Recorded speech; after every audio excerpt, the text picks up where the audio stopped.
Do you feel like your guitar playing has hit a plateau and no matter what you try, you just can't seem to break through? I've seen this in so many adult guitarists over 20 years of teaching. The good news is it's usually not a lack of effort or talent, but 5 huge mistakes almost every guitarist makes. So in this video, I'm going to reveal what they are and show you how to fix each one so you can finally start seeing the progress you deserve. This mistake absolutely has to come first, because if you don't fix it now, it'll cause you all sorts of problems down the line. Imagine a bricklayer building a wall, but he doesn't level off each brick. Just slaps on the mortar with a mindset, it'll be alright, I'll sort it out later. What do you think would happen to that wall? By the end, it would just look like this, and he'll have to tear it down and start over, this time carefully laying each brick. So how does this relate to guitar? Many adult guitarists have the same I'll fix it later mentality with their guitar technique. They don't really pay attention to what their hands and body are doing, and before they know it, their playing sounds really messy, and it's much harder to fix later on. The solution is simple: get your technique right from the start. But before we even talk about your hands, let's address the root of everything. You've probably heard the advice, sit up straight, but then you realise you can't actually see the fretboard. Here's a quick fix. With the guitar close to your body, slightly tilt the bottom edge outward. Just like that, you can clearly see the fretboard without sacrificing good posture. Another great option is the classical guitar position, where you place the guitar between your legs. This position can feel more natural and comfortable for some. When you stand up and play, the guitar naturally settles in a similar position anyway. Try comparing the conventional seated position with the classical one right now. Which one feels easier and more natural to you?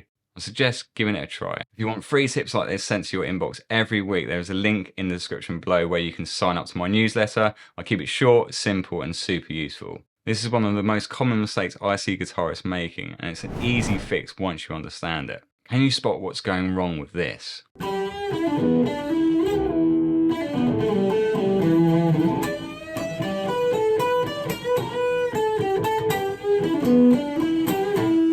Might not seem obvious at first, but let's break down exactly what's happening here. If you guess that unwanted notes are ringing through, especially from those thicker strings, you're spot on. Listen again carefully. Can you hear that low E string ringing through?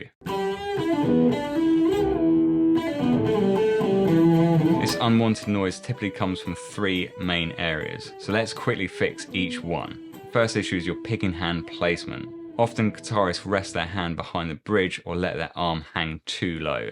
The main issue with this, you can't actually stop the low strings from ringing through. Instead, lift your forearm up slightly so your picking arm is comfortably resting on the guitar at about a 45-degree angle. When playing higher or thinner strings, your palm should gently rest on the thicker strings, muting them. And as you move to the thicker strings, your palm should start moving up until you're off the strings. This simple habit instantly cleans up your playing. When strumming chords, many guitarists just leave the low E string ringing out through everything. Keith Richards famously solved this by completely removing his low E string, but you don't have to do that. Here are 2 techniques you need to mute the low E string in different situations to make sure your playing is always clean. Wrap your thumb around the back of the neck so you're gently touching the low E string with your thumb. Or let the tip of your fretting finger, usually the finger that's on the A string, lightly touch the low E string. Either trick instantly cleans up your chords and eliminates unwanted low end noise. This third mistake is easy to overlook, but it's a game changer. Try this quick experiment now. Place your finger lightly on the string without pressing down. Start picking gently. Slowly increase pressure until the note rings clearly, and stop right there. That's exactly how much pressure you need.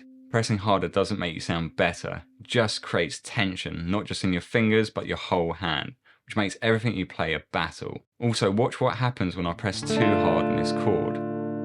The notes go sharp and the whole chord sounds off. So before you blame your guitar and rush out and buy another one, try these simple fixes first. Your wife will thank you for it.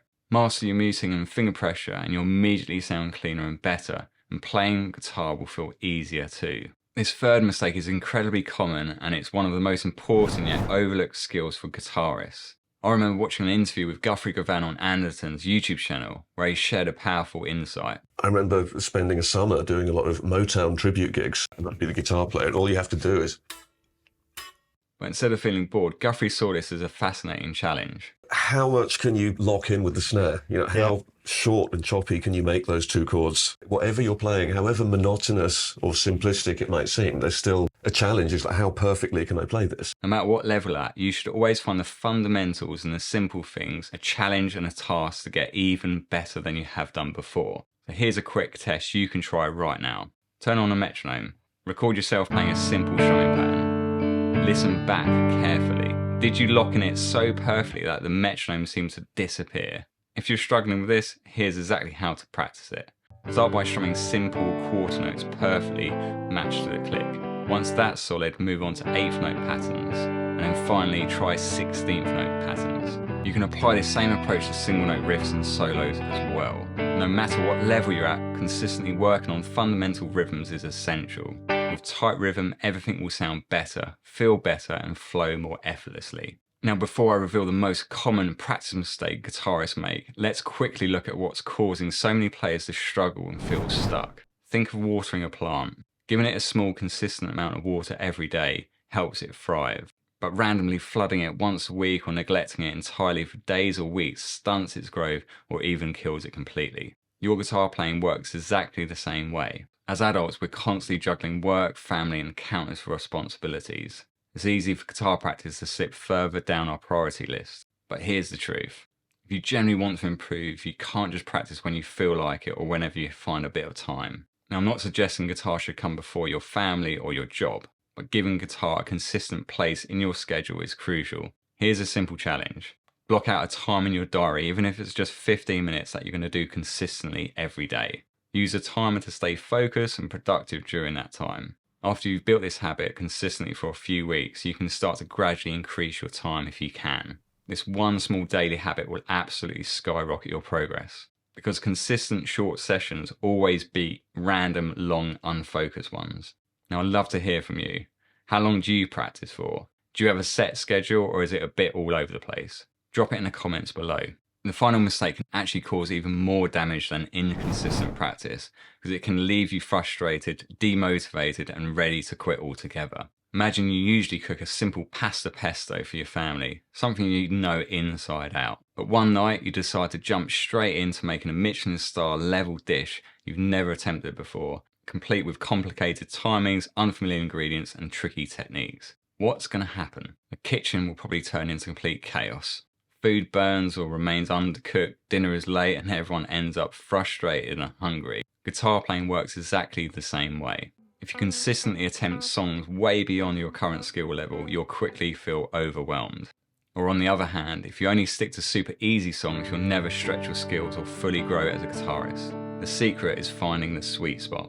Songs that challenge you just enough to push your abilities without completely overwhelming you. And here's a simple way to find that balance. Give each new song about 3 to 4 weeks of focused practice, using the tips we've covered earlier. After that time, if you're still completely stuck, it might be slightly too advanced for you now. And that's absolutely fine. You would have learnt loads in the process. That's exactly why I've created my 4-week program on how to effectively practice songs, riffs, and concepts. It helps you progress steadily without feeling stuck or overwhelmed. If you're interested, there is a link in the description below.